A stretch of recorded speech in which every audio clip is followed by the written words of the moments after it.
جی جی السلام علیکم۔ میں کچھ امانت صاحب کا تعارف کروا دوں پارٹیسپینٹس کو۔ صاحبزادہ محمد امانت رسول صاحب آج ہمارے استاد ہیں، ادارہ فکر جدید کے چیئرمین ہیں اور پاکستان کی معروف علمی صفوں میں شامل ہیں۔ اس کے علاوہ ڈنمارک میں رہے، وہاں پہ کام کیا، اور بہت سارے لوگ جو ہیں وہ صاحبزادہ صاحب کی ہاتھ پہ اسلام کی طرف کنورٹ ہوئے۔ اور اس کے علاوہ علامہ اسد صاحب کی جو مشہور تفسیر ہے اس کا اردو میں ترجمہ کر رہے ہیں، کئی کتابوں کے مصنف ہیں۔ آج ہماری جو ٹاپک ہے ڈیوائن کانسیپٹ آف میرج اور لیگل اسٹڈی آف نکاح نامہ، اس پہ آج آپ اظہار خیال فرمائیں گے، اور اس کے بعد پھر آپ لوگ جیسے کہ سب جانتے ہیں کہ ہم اپنا کوشچن آنسر سیشن ایک ڈیٹیل کرتے ہیں ہر دفعہ، وہ صاحبزادہ صاحب کے ساتھ کریں گے۔ تو جی امانت صاحب آپ کی طرف مائک۔ اعوذ باللہ من الشیطان الرجیم، بسم اللہ الرحمن الرحیم۔ آج ہماری گفتگو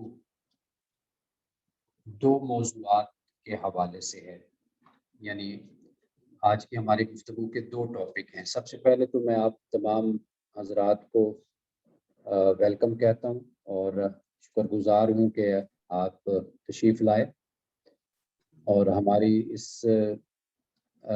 نشست کا، سیشن کا اور ہمارے اس کورس کا آپ حصہ بنے۔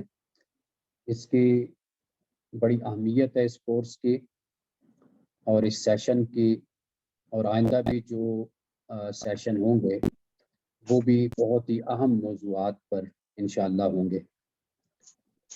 جیسا کہ سید سمر احمد صاحب نے آپ کو بتایا ہے کہ آج جو ہمارا ٹاپک ہے، ہمارا موضوع ہے، آپ اس کے دو حصے بنا سکتے ہیں۔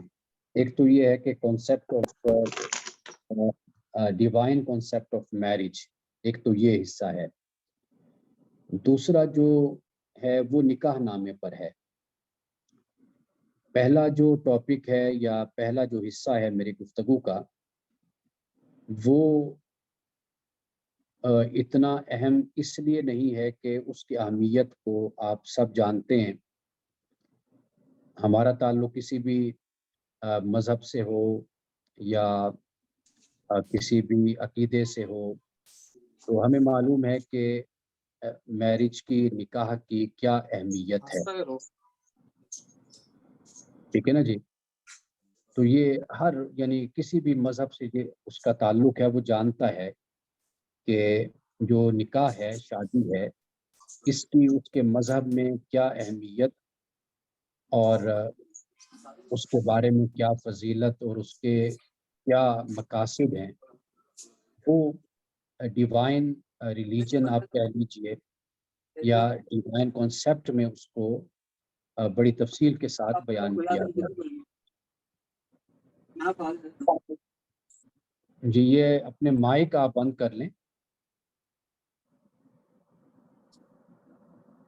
تو یہ سب کو تقریباً اس بارے میں پتہ ہے، لیکن جب ہم مجید کا ہم مطالعہ کرتے ہیں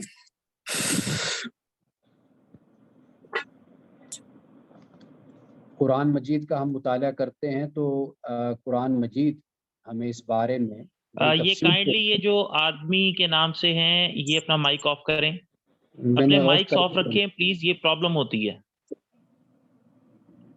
جی جناب سر۔ اچھا، تو قرآن مجید کو جب ہم پڑھتے ہیں تو قرآن مجید ہمیں یہ بتاتا ہے کہ آدم اور حوا کی جو تخلیق ہے، آدم اور حوا کو پیدا کیا گیا، تو اللہ سبحانہ و تعالیٰ سورۃ النساء کا آغاز کرتا ہے کہ اے لوگو، تمہیں ایک نفس سے پیدا کیا گیا، نفس واحدہ سے۔ یا ایھا الناس اتقوا ربکم خلقکم من نفس واحدہ وخلق منہا زوجہا، پھر اس سے اس کے زوج کو پیدا کیا، جوڑے کو۔ وبث منہما رجالا کثیرا ونساء، اور پھر ان دونوں سے یعنی مرد اور عورت سے، آدم اور حوا سے، پھر ہم نے کثیر مرد اور عورت ہم نے پھیلا دیے زمین پر۔ اس سے آگے جو سب سے اہم بات ہے وہ یہ ہے کہ اللہ سبحانہ و تعالیٰ یہ فرماتا ہے کہ اللہ کا تقوی اختیار کرو جس کے ذریعے سے تم سوال کرتے ہو، اور ارحام کا تقوی اختیار کرو، یعنی ارحام رحم کو کہتے ہیں، وہ جسے ہم انگلش میں کہتے ہیں۔ تو چونکہ ہم سب کا ایک رحم ہے، ویسے تو حضرت حوا کا ایک رحم بن جاتا ہے، لیکن ہماری دادی کا ایک رحم ہے جو ہمارے پورے خاندان کو، جس سے تعلق پورے خاندان کا قائم ہو جاتا ہے، تو اس کو قرآن پاک نے کہا کہ ارحام کے بارے میں بھی تم ڈرو، یعنی اس کا بھی خیال کرو۔ اس سے مراد یہی ہے کہ جو ارحام کے حقوق اور فرائض ہیں ان کو مد نظر رکھو اور ان کی بھی نگہداشت اور نگہبانی کرو۔ تو قرآن مجید ہمیں یہ بتاتا ہے کہ اللہ سبحانہ و تعالیٰ نے جو نکاح کا جو یہ ادارہ اور نکاح کا جو ایک کانسیپٹ دیا اور نکاح کو شروع کیا، تو اللہ نے بتایا کہ اس سے نکاح سے خاندان وجود میں آتے ہیں، معاشرے وجود میں آتے ہیں، رشتہ داریاں وجود میں آتی ہیں اور رشتہ دار بنتے ہیں۔ تو اللہ نے فرمایا کہ ان سب کے حقوق اور فرائض کا تم نے خیال رکھنا ہے۔ اس کی وجہ کیا ہے؟ اس کی وجہ یہ ہے کہ انسان کو اللہ سبحانہ و تعالیٰ نے اس زمین پر اتارا ہے، بھیجا ہے، یہاں پر پیدا کیا ہے۔ تو قرآن ہمیں یہ بتاتا ہے کہ انسان کی زندگی مختصر ہے اور انسان کو فنا ہے، اور انسان نے اللہ کی بارگاہ میں حاضر ہونا ہے، جواب دینا ہے۔ تو لہٰذا انسان کے یہ تعلق، یہ قرابت داریاں، یہ رشتہ داریاں، یہ در حقیقت انسان پر لازم اور ضروری ہیں کہ ان کا خیال کرے تاکہ کل قیامت کے دن وہ اللہ سبحانہ و تعالیٰ کی بارگاہ میں سرخرو ہو سکے۔ ایک تو یہ بات ہمیں قرآن پاک بتاتا ہے، اور یا ایھا الناس انا خلقناکم من ذکر و انثی، مرد اور عورت سے پیدا کیا، اور پھر آگے وجعلناکم شعوبا وقبائل لتعارفوا ان اکرمکم عند اللہ اتقاکم۔ تو پھر شعوب بنے، قبائل بنے، خاندان بنے، یا عصبیتیں وجود میں آئیں۔ مقصد کیا ہے؟ تم ایک دوسرے کو پہچان سکو۔ تو نکاح کا جو ادارہ قائم ہوتا ہے، اس لیے میں یہ بات اکثر کہا کرتا ہوں کہ جن دو افراد کا نکاح ہوتا ہے، یعنی میاں بیوی اور لڑکا لڑکی، شوہر اور بیوی، ان کا نکاح ہوتا ہے تو در حقیقت یہ اپنے خاندان کے آدم و حوا ہوتے ہیں، یہاں سے خاندان کی بنیاد پڑتی ہے۔ اب جیسے میرے والد تھے، پھر والد کی آگے اولاد، پھر اولاد سے پھر آگے اولاد، تو گویا کہ ہر فرد، ہر جوڑا جو اپنی زندگی کا آغاز کرتا ہے تو وہ در حقیقت اپنے خاندان کا اور اپنے قبیلے کا اور اپنے شعب کا وہ آدم و حوا بن جاتا ہے۔ تو اس لیے آپ دیکھیے کہ نکاح ایسا کوئی معمولی قدم نہیں ہے، کوئی معمولی فعل نہیں ہے، کوئی معمولی عمل نہیں ہے کہ انسان بس اسے کھیل کود میں اور مذاق میں اور انسان یہ قدم اٹھا لے۔ قرآن پاک نے خواتین کو، یعنی بیویوں کو، قرآن پاک نے حرث کے لفظ سے منسوب کیا ہے، اور حرث کا مطلب کیا ہوتا ہے؟ کھیتی۔ اور یعنی اللہ پاک نے سیر گاہیں قرار نہیں دیا، ملعب قرار نہیں دیا کہ یہ کوئی پارک ہے یا کوئی گراؤنڈ ہے، پلے گراؤنڈ ہے، نہیں۔ اللہ پاک نے کہا کہ نساؤکم حرث لکم، کہ تمہاری جو بیویاں ہیں، عورتیں ہیں، یہ تمہاری کھیتی ہیں۔ ان کا درجہ کیا ہے؟ کھیتی کا ہے۔ تو واضح بات ہے کہ جب ایک کسان، کاشتکار کھیتی میں آتا ہے تو وہ ذمہ داری کے ساتھ آتا ہے، رسپانسبل ہو کر آتا ہے، اور اسے معلوم ہے کہ میں نے یہ قدم اٹھایا ہے، میں نے نکاح کیا ہے، تو میں اس حوالے سے مجھے سنجیدہ بھی ہونا ہے، ذمہ دار بھی ہونا ہے، رسپانسبل ہونا ہے، اور اپنے فرائض کو سمجھنا ہے۔ تو قرآن پاک نے جو اسلوب اختیار کیا ہے نکاح کے حوالے سے، اس میں بہت کچھ شامل ہو جاتا ہے۔ یعنی کہ ایک تو ہے نا فرائض اور ذمہ داریاں، قرآن پاک نے بہت سے مقام پر اس بات کو بھی بیان کیا۔ ہن لباس لکم وانتم لباس لہن کے الفاظ ہیں، اور قرآن پاک نے یہ کہا کہ جس طرح خواتین کے، بیویوں کے حقوق ہیں، اسی طرح ان کی ذمہ داریاں ہیں، اسی طرح خامندوں کے حقوق ہیں، اسی طرح ان کی ذمہ داریاں بھی ہیں۔ للرجال علیہن درجہ، لیکن مردوں کے لیے فرمایا کہ ایک درجہ ہے۔ اب یہ درجے سے مراد ہرگز وہ فضیلت کے معنی میں نہیں ہے، یعنی کوئی خدائی، کوئی الوہی، کوئی مقام اور مرتبہ مرد کو شوہر کو نہیں دیا گیا عورت پر۔ اگر سورۃ البقرہ کو پڑھا جائے تو پھر سمجھ آ جاتی ہے کہ اس درجے سے مراد کیا ہے۔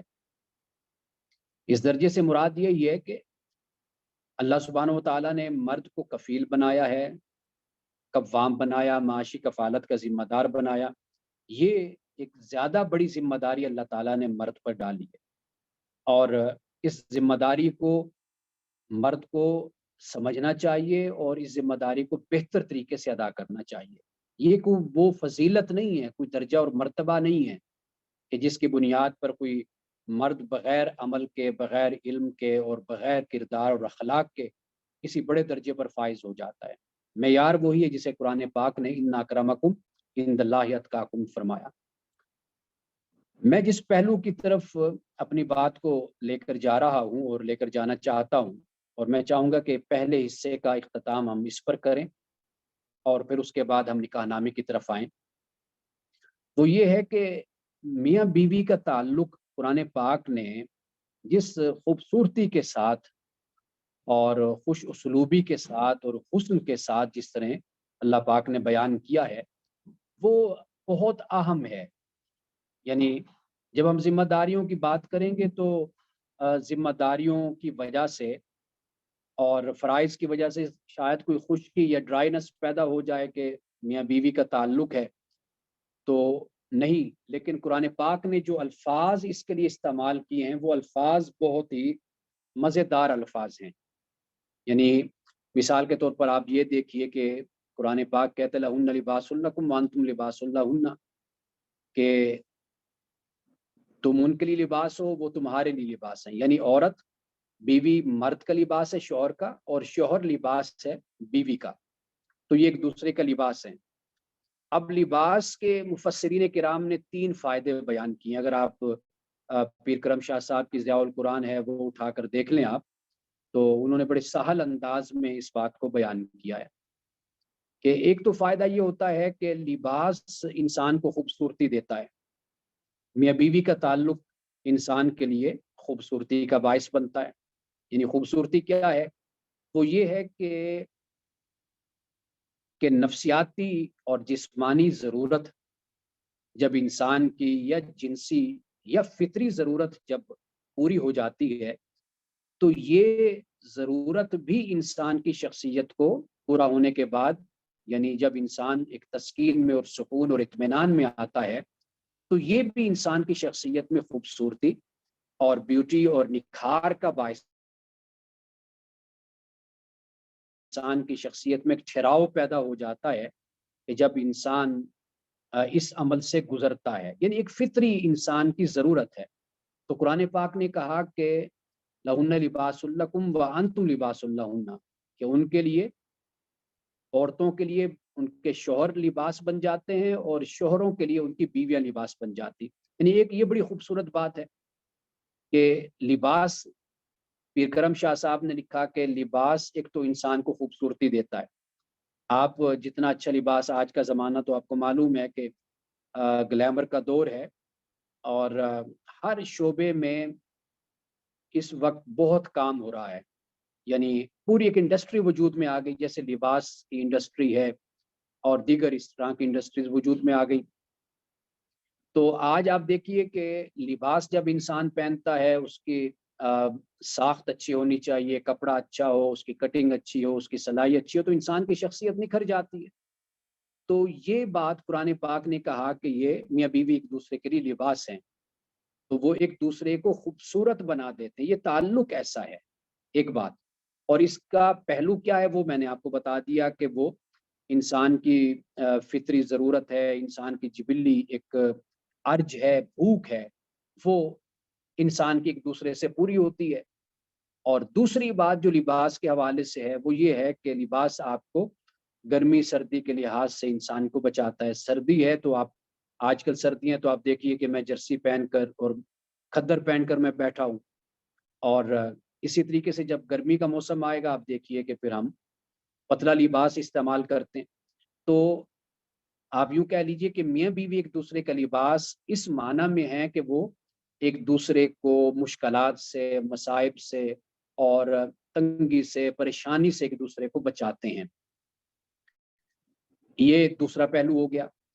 تیسرا پہلو جو ہوتا ہے وہ یہ ہوتا ہے کہ انسان جو لباس پہنتا ہے یہ انسان کو، یعنی ایک تو میں نے ذکر کیا کہ لباس انسان کو خوبصورتی دیتا ہے، اور دوسرا جو بات میں بیان کر رہا ہوں وہ یہ ہے کہ انسان کو جو گرمی سردی ہے اس سے انسان کو لباس بچاتا ہے۔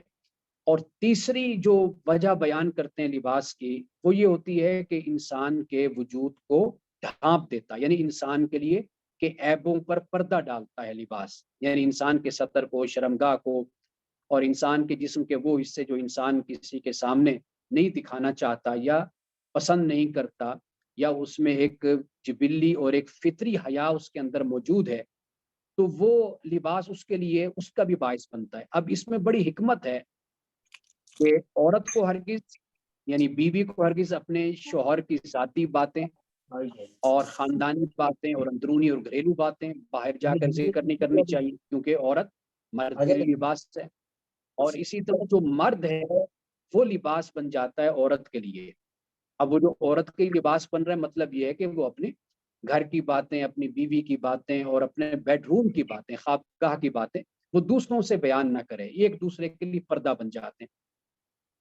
تو اس طرح یہ تین ہمارے مفسرین کرام نے، جیسے میں نے پیر صاحب کا حوالہ دیا، اس کے علاوہ دیگر بھی آپ مفسرین کو دیکھیں گے تو وہ لباس کے اسی طرح کے جو فوائد ہیں، ثمرات ہیں، اور بڑے وہ اس کو بیان کریں گے، لیکن یہ موٹے موٹے میں نے تین آپ کے سامنے بیان کیے ہیں۔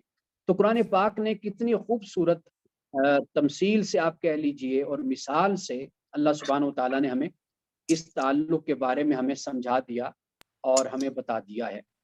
فرمان اب علی صاحب کائنڈلی دیکھیے اپنا ذرا آپ مائک آن توجہ آف ان کریں۔ الفاظ پر کیجئے کہ جو نکاح کا لفظ ہے یہ بہت خوبصورت لفظ ہے نکاح کا۔ اصل میں نکاح کا جو مطلب ہوتا ہے وہ ہوتا ہے جذب ہو جانا، اور اس طرح جذب ہونا کہ دونوں میں فرق نہ کیا جا سکے، نکالا نہ جا سکے، اس کو علیحدہ نہ کیا جا سکے۔ جیسے عربی زبان میں کہتے ہیں کہ نکح النعاس عینہ، کہ نیند آنکھوں میں گھل مل گئی۔ اب ناکحہ کا مطلب ہے گھل مل جانا، تو اب آپ دیکھیے کہ جب نیند آنکھوں میں گھل مل جاتی ہے تو آپ نیند کو علیحدہ نہیں کر سکتے آنکھوں سے، اور یعنی یہ تعلق ہے میاں بیوی کا کہ کس طرح وہ ایک دوسرے کے ساتھ گھل مل جاتے ہیں، ایک دوسرے کے ساتھ اکٹھے ہو جاتے ہیں۔ اچھا، گھل مل جانے کو میں ایک اور قرآن پاک کے حوالے سے ایک مقام سے میں آپ کے سامنے رکھوں گا۔ سورۃ النساء ہے اور اس کا آخری رکوع ہے، یعنی چوتھے پارے کا آخری رکوع، اور پھر اس کے بعد پانچواں پارہ شروع ہوتا ہے۔ تو اللہ سبحانہ و تعالیٰ نے وہاں پہ اس بات کو بیان کیا کہ ہم نے دیکھا ہے ہمارے معاشرے میں اس طرح ہوتا ہے کہ اگر میاں بیوی میں کوئی انبن ہو جاتی ہے تو خامن جو انسا ہوتا ہے وہ بھی بے دیدہ ہو جاتا ہے اور بے شرم ہو جاتا ہے، بیوی جو انسی ہے وہ بھی بالکل بے دیدی ہو جاتی ہے، اس بات کا خیال نہیں کرتی کہ بھئی اس شخص کے ساتھ میری زندگی گزری ہے، اور اسی طرح مرد بھی خیال نہیں کرتا۔ قرآن پاک نے بڑی خوبصورت بات کے ساتھ اس بات کو بیان کیا کہ بھئی تم اس چیز کا لحاظ کرو کہ تم ایک دوسرے کے ساتھ تم اتنے قریب ہوئے، تمہاری اتنی قربت ہوئی کہ جتنی قربت کسی اور کے ساتھ نہیں ہو سکتی۔ اب آپ یہ دیکھیے کہ وہ الفاظ اس وقت مجھے ذہن میں نہیں ہیں۔ نعیم صاحب کائنڈلی اپنا مائک آف کریں۔ نعیم صاحب پرابلم ہو رہی ہے، اپنا مائک آف کریں۔ تو اللہ سبحانہ و تعالیٰ نے قرآن پاک میں مرد کی توجہ، اس خاص طور پر یہ جو مقام میں بیان کر رہا ہوں یہاں پر مرد کا ذکر ہوا، کیونکہ اکثر طور پر اسی طرح ہوتا ہے، اور زمانہ جاہلیت میں عرب میں بھی ایسا ہی تھا کہ مرد کوئی نہ کوئی شرط لگاتا یا عورت پر تہمت لگا دیتا تھا کہ یہ تو میں نے اس کو اس لیے چھوڑا کہ نعوذ باللہ یہ بدکار تھی، یہ بے شرم تھی، تو میں نے اس لیے اس کو طلاق دی یا اس سے علیحدگی اختیار کی، یا اس پر تہمت لگا کر حق مہر نہ دینا اور اس پر قبضہ کر لینا بہانے سے۔ تو قرآن پاک نے اس کو اس طریقے سے بیان کیا کہ بھئی ذرا اس بات کا ہی لحاظ اور شرم کر لو کہ تم ایک دوسرے کے سامنے بے پردہ ہوئے ہو، ریا ہوئے ہو، اور تمہارا تعلق جیسے آپس میں تھا ایسا تعلق کسی کے ساتھ نہیں ہوتا، تو اسی چیز کا خیال کر لو۔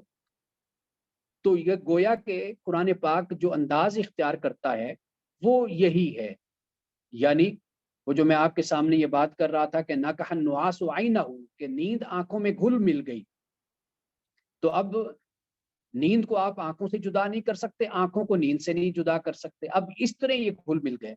تو نکاح کا لفظ قرآن پاک میں استعمال ہوا، اور یہ دیکھیے آپ اندازہ کیجئے کہ یہ لفظ کتنا پیارا ہے جو اس میاں بیوی کے تعلق کے لیے اللہ پاک نے استعمال کیا، اور عربی زبان میں اس کو بیان کیا جاتا ہے۔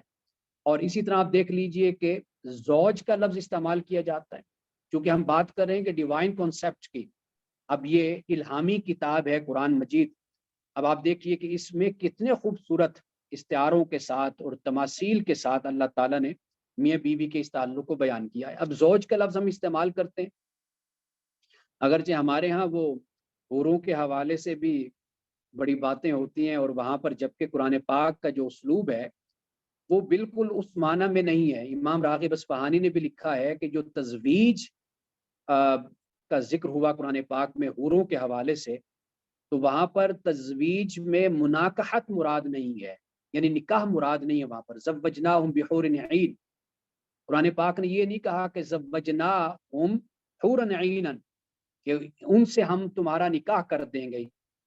حور اور عین، یہ حور اور عین تو یہ دونوں الفاظ ویسے مذکر کے لیے بھی استعمال ہوتے ہیں، یعنی مؤنث کے لیے بھی استعمال ہوتے ہیں، اور یہ دونوں الفاظ مذکر کے لیے بھی ضروری نہیں ہے کہ جیسے ہم نے یہ سمجھ لیا کہ حور عین یا حور کا لفظ صرف عورت کے لیے استعمال ہوتا ہے، ایسا نہیں ہے، یہ مرد کے لیے بھی استعمال ہوتا ہے، اور عین کا لفظ بھی مرد کے لیے استعمال ہوتا ہے۔ تو قرآن پاک نے جو اسلوب اختیار کیا ہے جنت میں، وہ در حقیقت وہ کمپنی کا اور زوج کا لفظ استعمال وہاں پر ہوا، زوجناہم، جو اسلوب اختیار کیا اس سے مراد یہ نہیں ہے کہ جو ہم اپنی دنیا میں جو ایک معاملہ ذہن میں رکھتے ہیں شہوت کا، جنسی تعلق کا، اور وہی سب کچھ ہم سمجھتے ہیں کہ شاید جنت میں بھی ایسا ہوگا۔ جنت کا معاملہ اللہ جانتا ہے کہ وہاں پر انسان کی کیا کیفیت اور کیا حالت ہوگی اور کیا معاملہ انسان کے ساتھ ہوگا، لیکن قرآن پاک نے جو اسلوب اختیار کیا وہ بالکل اس کو رد کرتا ہے جو آج ہمارا ایک مولوی بیان کرتا ہے، ایک مذہبی آدمی بیان کرتا ہے۔ قرآن پاک میں وہ اسلوب ہی نہیں اختیار کیا گیا۔ خیر یہ ایک علیحدہ بحث ہے، میں نے اس طرف ایک اشارہ کر دیا، اور اشارہ کرنے کا مقصد بھی یہ تاکہ آپ لوگ اس پر ذرا سوچیں اور فکر کریں کہ جو میں نے بات آپ کے سامنے رکھی ہے غالباً سورۃ الزخرف ہے، تو وہاں پر اللہ تعالیٰ نے زوجناہم بحور عین فرمایا، تو یہاں پر زوجناہم بحور، با کا جب صلہ آتا ہے تو اس سے مراد جوڑا ہوتا ہے، اسپاؤز ہوتا ہے، یعنی اس سے مراد مناکحت اور نکاح مراد نہیں ہوتا۔ تو خیر میں یہ بتانا چاہ رہا تھا کہ اللہ پاک نے میاں بیوی کے لیے بھی زوج کا لفظ استعمال کیا، اور زوج یعنی جسے ہم پیئر کہتے ہیں، مثال کے طور پر آپ کی ساکس ہیں، آپ دیکھیے وہ ایک دوسرے کا پیئر ہوتے ہیں، ایک دوسرے کا جوڑ ہوتے ہیں، جوڑا ہوتے ہیں۔ اگر ایک گم ہوگی تو واضح بات ہے کہ دوسری ناکارہ ہو جاتی ہے، اگر پہلا گم ہو جائے دوسرا ناکارہ۔ تو اللہ پاک نے میاں بیوی کے اس تعلق کو اللہ پاک نے زوج کے لفظ سے بیان کیا ہے۔ اب آپ خود سمجھ جائیے کہ وہ کہتے ہیں کہ انسان کا جو گھر ہے وہ پہلی دفعہ ہی بنتا ہے بس، یعنی خدا نخواستہ کوئی طلاق کی صورت بن جاتی یا کچھ اور معاملہ ہو جاتا ہے تو گھر اس طرح نہیں بنتے پھر دوبارہ۔ تو گویا کہ ہمیں وہ زوج سے بات سمجھ آ جاتی ہے، اور جب انسان اکٹھے زندگی گزارتا ہے تو اس کا اندازہ پھر وقت بیتنے کے ساتھ بھی ہوتا ہے کہ انسان ایک دوسرے کے لیے کتنا ضروری ہوتا ہے، یعنی گھر کے معاملات میں، خاندانی معاملات میں، گھر میں ایک سمجھدار عورت گھر کو کیسے لے کر چلتی ہے، اور ایک سمجھدار مرد اپنے گھر کے اور خاندان کے معاملات کو کیسے لے کر چلتا ہے۔ اور یہ بات وہ لوگ محسوس کر سکتے ہیں کہ جن میں طلاقیں ہو جاتی ہیں، یا وہ لوگ جان سکتے ہیں کہ جن کا ایک زوج یا اسپاؤز یا وائف یا ہسبینڈ کوئی بھی دنیا سے چلا جائے تو وہ یہ اندازہ کر سکتا ہے کہ ایک شخص کے رہنے سے کیسے معاملات گھر کے چل رہے تھے اور کس خوش اسلوبی کے ساتھ گھر کے معاملات چل رہے تھے۔ تو زوج کا لفظ سمجھنا ہو تو وہ پریکٹیکلی ہمیں اس طرح یہ بات سمجھ آ جاتی۔ تو یہ چند باتیں میں نے جسے ہم کہتے ہیں، آپ جو ٹاپک تھا کانسیپٹ، یعنی ڈیوائن کانسیپٹ یا اسلامک یا ریلیجیس کانسیپٹ آپ کہہ لیجئے، یا الہامی تصور نکاح کا، یہ چند باتیں میں نے آپ کے سامنے نکاح کے حوالے سے رکھی ہیں۔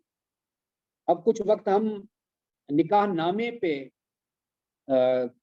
گزارتے ہیں اور اس پر خرچ کرتے ہیں، اسپینڈ کرتے ہیں، تاکہ مزید باتیں اس پر بھی واضح ہو جائیں، چونکہ ایک ہے تھیوری، یا تھیوری تو نہیں کہنا چاہیے بلکہ کانسیپٹ آپ کہیے، ایک آئیڈیا ہے، تو وہ ہم نے پہلے بیان کر دیا کہ قرآن پاک اور کس طرح بیان کرتا ہے، یہ اللہ کی الہامی کتاب ہے۔ اب اس کے بعد ہم نکاح نامے کی طرف آتے ہیں۔ ایک بات تو یہ یاد رکھ لیجیے، چند بنیادی باتیں میں پہلے بیان کر دیتا ہوں کہ نکاح نامہ یعنی نکاح فارم، میرج فارم جو بنایا گیا ہے یہ 1961 میں، 1961 میں، یعنی جو مسلم فیملی لاز ہیں، مسلم خاندانی قوانین، اس کے تحت یہ نکاح نامہ، یہ نکاح فارم تشکیل دیا گیا۔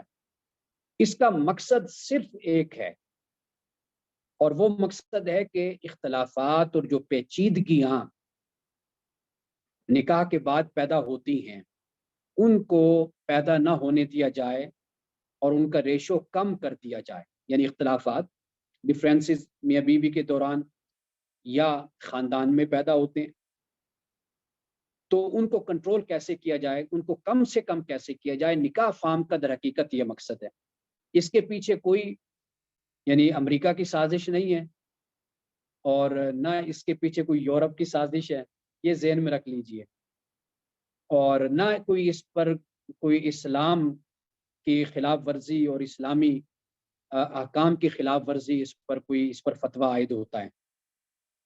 یہ انسانی کوشش ہے، اور انسانی کوشش میں کمی بیشی بھی ہوتی ہے، اور اس میں اختلاف بھی علماء کے درمیان، اسکالرز کے درمیان ہوتا رہتا ہے۔ تو مقصد اس کا صرف ایک یہی ہے کہ جو ڈفرینسز پیدا ہوتے ہیں اور کمپلیکیشنز پیدا ہوتی ہیں بعد میں نکاح کے بعد، وہ اس سے کسی حد تک نپٹا جائے اور اس کو حل کیا جائے۔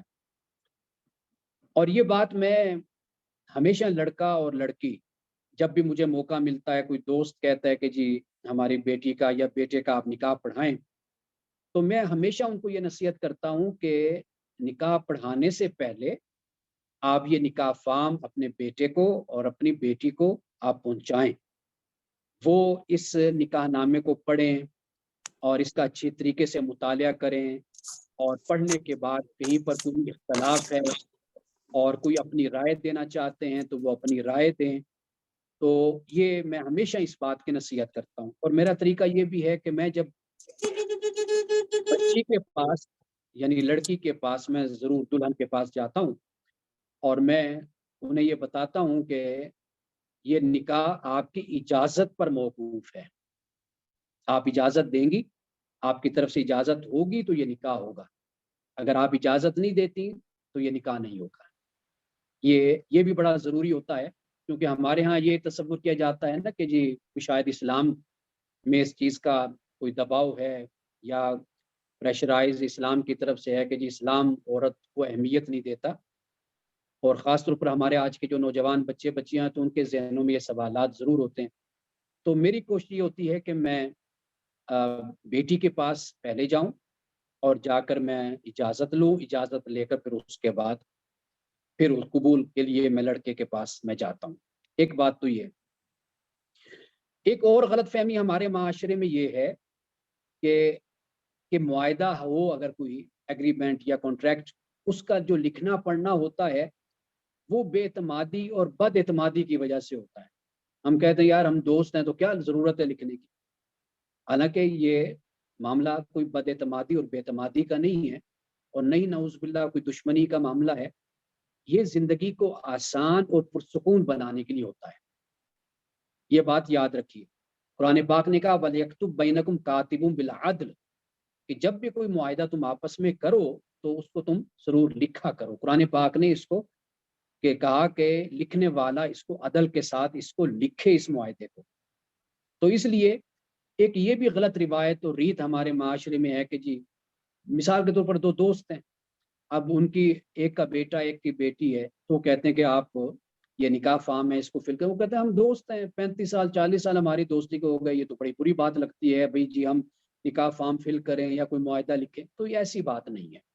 ایسا بھی تو ہو جاتا ہے نا کہ جیسے کوئی جائیداد لیتا ہے کسی سے، اور ابھی جائیداد لی، سودا کیا، تو کچھ دیر کے بعد دونوں فریقوں میں سے ایک فوت ہو جاتا ہے، کوئی ہارٹ اٹیک ہو گیا، کوئی 100 مسئلے ہو گئے، تو اس لیے لکھنا جو ہے یہ عین شریعت ہے، اور قرآن پاک اس کو بیان کرتا ہے، اور یہ انسانی زندگی کو آسان کرنے کے لیے ہے اور پرسکون کرنے کے لیے ہے۔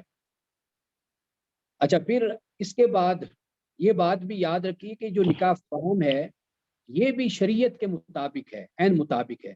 ابھی اس کی ہم شکوں پہ بات کریں گے، پھر میں آپ کو بتاؤں گا کہ جہاں پہ اگر کوئی اختلاف ہوگا تو وہ ہم اس اختلاف کو بھی بیان کریں گے۔ وہ یہ ہے کہ اگر کوئی قانون سازی ہوتی ہے، وہ پاکستان کی اسمبلی کرتی ہے یا کوئی قانون ساز ادارہ کرتا ہے، تو اس کا مطلب فقط یہ ہوتا ہے کہ فریقین کے جو حقوق ہیں ان کا تحفظ کیا جائے، اس کی حفاظت کی جائے، اور یہ مقاصد شریعہ کے عین مطابق ہے۔ اگر اسلام نے، قرآن نے یا رسول اللہ صلی اللہ علیہ وسلم کی حدیث میں اگر بیان کیا گیا تو وہ اس وقت اور حالات کے تقاضوں کے مطابق ہو گیا۔ لیکن آج اگر کوئی ہمارے زمانے میں کوئی ایسا مسئلہ پیدا ہوتا ہے اور اگر ہم اس کو شامل کر لیتے ہیں نکاح فارم میں، یا ویسے ہم اس پر قانون سازی کر لیتے ہیں، تو یہ بالکل شریعت کے مطابق ہے، کوئی شریعت کے خلاف نہیں ہے۔ مقصد کیا ہے؟ مقصد یہ ہے کہ فریقین کے حقوق کا تحفظ ہو، حفاظت ہو۔ اچھا، پھر اس کے بعد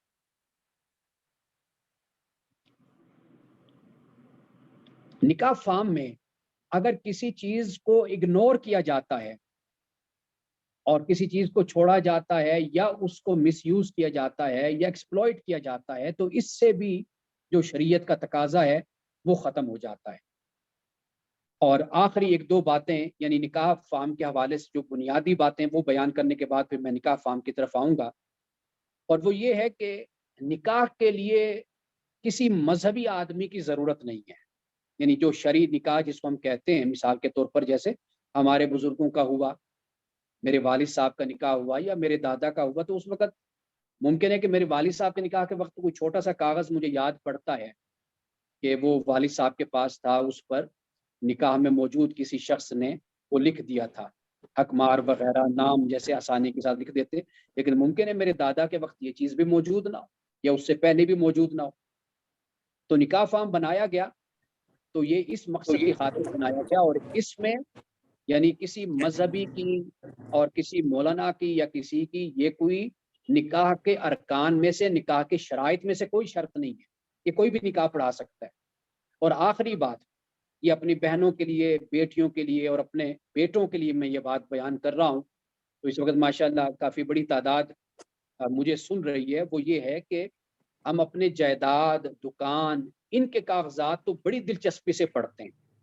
یعنی اگر مجھے دیے جائیں کاغذ اور کہا جائے کہ جی یہ پراپرٹی ہے، ایون کہ 5 مرلے 2 مرلے 4 مرلے کی زمین بھی ہو نا، تو ہم وہ کاغذ بڑے اچھے طریقے سے پڑھتے ہیں اور پھر پڑھنے کے بعد ہم اس پر دستخط کرتے ہیں۔ لیکن آپ اندازہ کیجئے کہ 2 میاں بیوی ہیں، 2 خاندان ملنے والے ہیں، اور نکاح نامہ کیا ہوتا ہے؟ جس وقت شادی ہو رہی ہے، نکاح ہو رہا ہے، تقریب ہو رہی ہے، تو اس وقت بیٹھ کر وہ فل کیا جائے۔ اچھا، وہ نکاح خواہ فل کر دیتا ہے، نکاح رجسٹرار فل کر دیتا ہے، لڑکی والے فل کر دیں، کوئی بیٹھ کر باپ فل کر دے، کوئی بھائی فل کر دے۔ اور خاص طور پر لڑکی کے معاملے میں تو یہ بہت ہی زیادہ جہالت کا رویہ اختیار کیا جاتا ہے۔ یعنی لڑکے کو تو ویسے بھی چلو وہ لڑکا ہے، ہمارے معاشرے میں بدقسمتی سے کہ اس سے فارم اگر نہیں فل کرائے جاتے نا، نہیں دکھائے جاتے، تو پتہ ہے کہ بھئی لڑکا ہے، یہ کام زبردستی کر لے گا اپنے سارے۔ لڑکی کے معاملے میں ہمیشہ یہ رویہ اختیار، وہ لڑکی ہے جی، کیوں، اس کو کیا ضرورت ہے، اس کے جب باپ اس کا ہے، جب اس کا بھائی ہے تو اس کو کیا ضرورت ہے کہ وہ ان چیزوں کو پڑھے، ان چیزوں کو دیکھے۔ تو یہ رویہ بہت ہی جاہلانہ رویہ ہے کہ نکاح فارم لڑکی کو بھی دینے چاہیے کہ وہ تسلی سے پڑھے، دیکھے اور اس پر وہ بات کرے۔ یہ رویہ اختیار نہیں کرنا چاہیے کہ جیسے لڑکی کو بالکل ہی ایک مفلوج اور ایک معطل عضو کے طور پر رکھ دیا جائے اور یہ خیال کیا جائے کہ بس ٹھیک ہے، اس کی زندگی کا فیصلہ اس کا باپ کرے گا یا اس کا بھائی کرے گا۔ یہ ہمارے ہاں ہے رویہ. بے شک آپ ممکن ہے کہ کسی نقطے پہ آپ کو اختلاف ہو، لیکن چونکہ میں پریکٹیکل لائف گزارتا ہوں اور نکاح پر جاتا ہوں، اور بہت سے دوست احباب اس بات کی خواہش رکھتے ہیں کہ بھئی آپ آئیں اور ہماری بیٹی کا نکاح پڑھائیں. آپ حیران ہوں گے، ابھی کوئی 15 دن پہلے یا 10 دن پہلے کا ایک میں نے نکاح پڑھایا. وہ مجھے لے گئے، میں نے انہیں یہ کہا کہ آپ ایسے کریں، ابھی 10-15 دن رہتے ہیں، 20 دن آپ یہ نکاح فارم لڑکی کے پاس بھی لے کر جائیں، لڑکے کے پاس بھی لے کر جائیں، تسلی کے ساتھ آپ ان کو دکھائیں، پڑھائیں اور انہیں کہیں جی اس کو آپ فل کر لیں. اب وہ کیا جواب مجھے ملا، بلکہ میں نے یہ کہا کہ آپ جب رخصتی کرنی اس سے پہلے نکاح بھی پڑھوا لیں، رخصتی والے دن نہ ہو. لیکن جواب یہ ملا لڑکی والوں کی طرف سے، جو میرے دوست کی بیٹی تھی، جواب یہ ملا کہ لڑکے والے کہتے ہیں جی ہم نے کبھی بھی اس طرح نکاح نہیں کروایا. یعنی ہمارا نکاح کروانے کا طریقہ یہی ہے کہ جب تقریب ہوتی ہے، جب بارات آتی ہے، اور اسی وقت ہم نکاح فارم کو فل کرتے ہیں اور فل کر کے ہم نکاح کر دیتے ہیں اور رخصتی ہو جاتی ہے. اب اندازہ کیجیے، یا تو لڑکے والوں کی نیت خراب کہ بھئی جب ادھر دھکم پیل ہوگی، رش ہوگا اور ایمرجنسی ہوگی، اور نکاح کا جو اپنا میرج ہال ہے وہ بھی 10 بجے بند ہونا ہوتا ہے، لائٹ بھی جانی ہوتی ہے، تو لہٰذا اس میں پھر جو بھی ہوگا جلد بازی میں ہم فل کر لیں گے، زیادہ بحث کرنے کی ضرورت نہیں ہوگی. یا تو یہ مقصد ہوتا ہے. تو اس لیے میں ہمیشہ اس بات کی تلقین کرتا ہوں کہ پہلے ہی یہ نکاح فارم دیا جائے اور اس پر بات کی جائے، اور اس پر بحث ہو، گفتگو ہو، اور ان باتوں کو بد اعتمادی اور بے اعتمادی نہ خیال کیا جائے. اب ہم آتے ہیں نکاح نامے کی طرف، نکاح فارم کی طرف. سب سے پہلے تو اس بات کا بھی خیال کیا جانا چاہیے کہ نکاح نامے میں فراڈ ہوتا ہے. یعنی لڑکے والے علیحدہ فل کر لیتے ہیں، لڑکی والے علیحدہ فل کر لیتے ہیں. یعنی لڑکی والوں کو لڑکے والے دکھا کر کہ بھئی یہ فل ہو گیا، اور اپنی طرف سے کچھ اور فل کر لیں گے. جب نکاح ہو جائے گا پھر اس کے بعد اپنے والا جا کر وہاں سے رجسٹرار سے اپنا اس کو رجسٹر کروا لیں گے.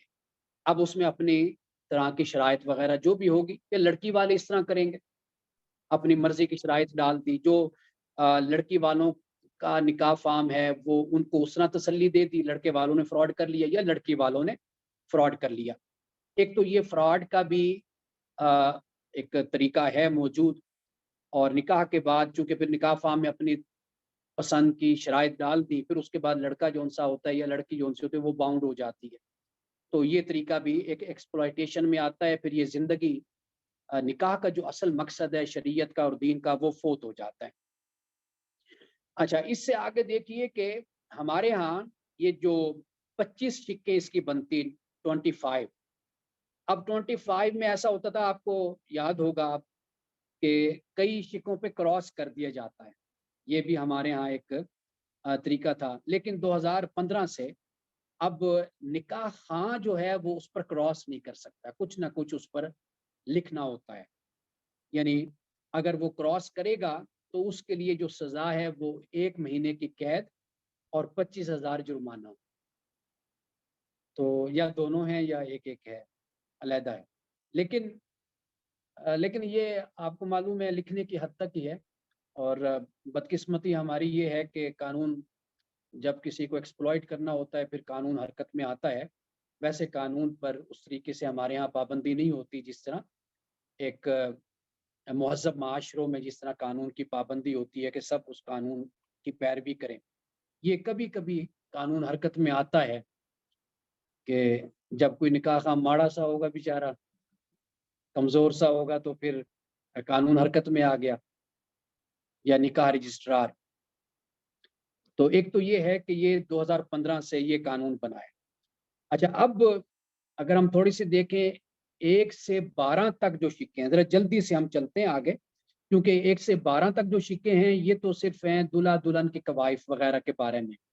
یعنی شادی کے انجام پانے کی تاریخ ہے، وکیل ہیں اور گواہوں کی تفصیل ہے. اور اسی طرح پھر جو 23 سے 25 تک یہ نمبر جو سکے ہیں یہ نکاح خاں کے کوائف اور شادی رجسٹر کرانے کی تاریخ وغیرہ پر. یعنی یہ وہ ہیں کہ ان پر کوئی بات نہیں ہو سکتی، نہ ہوتی ہے، اور یہ گویا کہ